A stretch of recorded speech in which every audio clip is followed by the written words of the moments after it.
Hi, Angela Dunbar here, and today we are looking at the question, does that have a shape or size? Let me begin by explaining that this is a specialist question rather than a basic focusing attention question, which means it needs to be used with caution, as used out of context, it won't be clean. So when is it okay to ask the coachee if something that they have mentioned could have a shape or size? Well, when some kind of existence in space and or a form has been implied or established about something. Typically what we'd think of as a thing or an object. Within the coachee's metaphor, the symbols that would logically be expected to have a shape or size. For instance, your coachee says, "It's like a tree on the horizon." You could then ask, and does that tree have a shape or a size?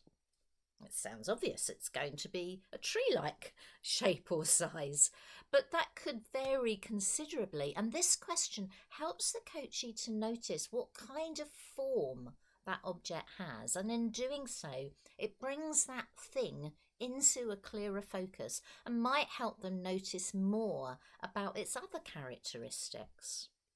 As well as defining what something might look like, it also helps other senses become clearer, especially feelings and physical sensations, which usually have a shape or size too.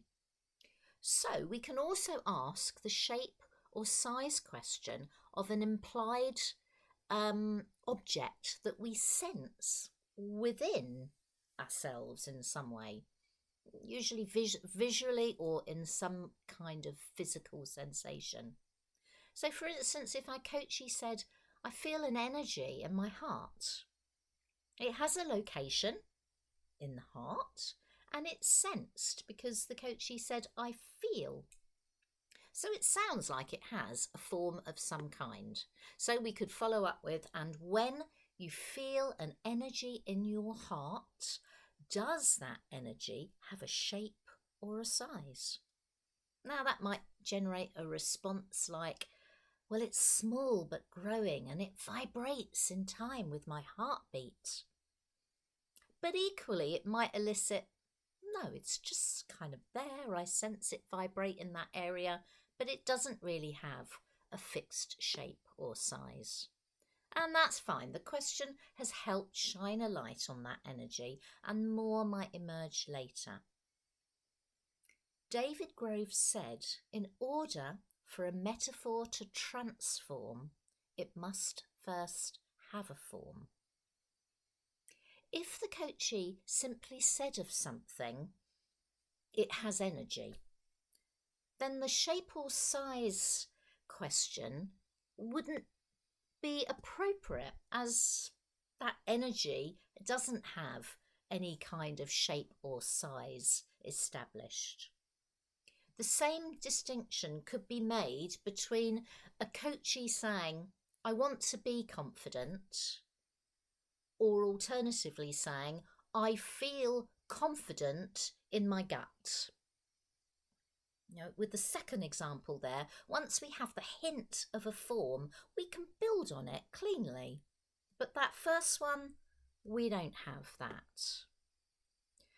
This question is an extremely useful one to help bridge the gap between an inner sense and a more vivid and memorable symbol. Now, we suggest there are a number of clean language questions that help focus the coachee's attention on inner senses and symbols, such as what kind of, is there anything else about, whereabouts, and that's like what.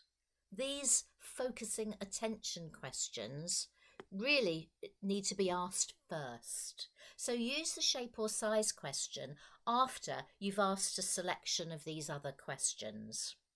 The other questions will help to increase the coachee's awareness of their inner metaphoric landscape before bringing it into a sharper focus with this question.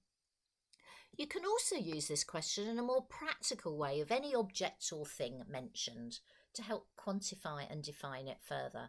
Let's say our coachee says, I need to write a brand new project report about all of this. You could ask, and does that brand new project report have a shape or size?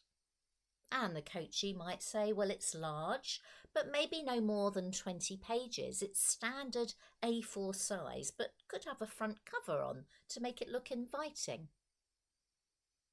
As a very visual person, I love the shape or size question.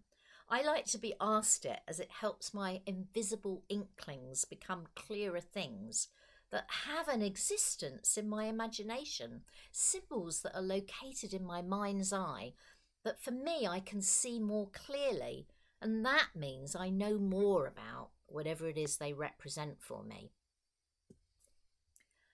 Finally, a question I'm asked sometimes is, should the question be phrased as, is there a shape or size? Or alternatively, is there a size or shape? Well, I think that probably depends on who you ask. I learnt from David Grove that shape must exist before size. I'm not sure it makes a huge difference either way, but if you know different, please let me know. That's all for today. I'm Angela Dunbar from the Clean Coaching Centre. Come visit us for more information about clean coaching. Bye for now.